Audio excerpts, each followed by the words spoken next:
চিনি আমি একটু তোমার পিছু গেছি না কি ও তুমি জুন 3 পাইছো ভালোই তুই ভালো হুম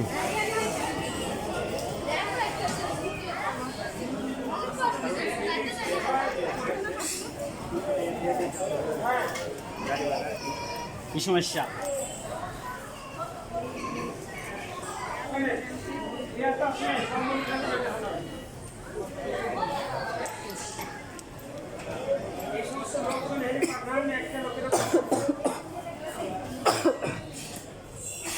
শুনবে এইখানে দেখেন হয়েছে তো করে যে ইয়াকে জানতে পারে না কি কাহিনী না হ্যাঁ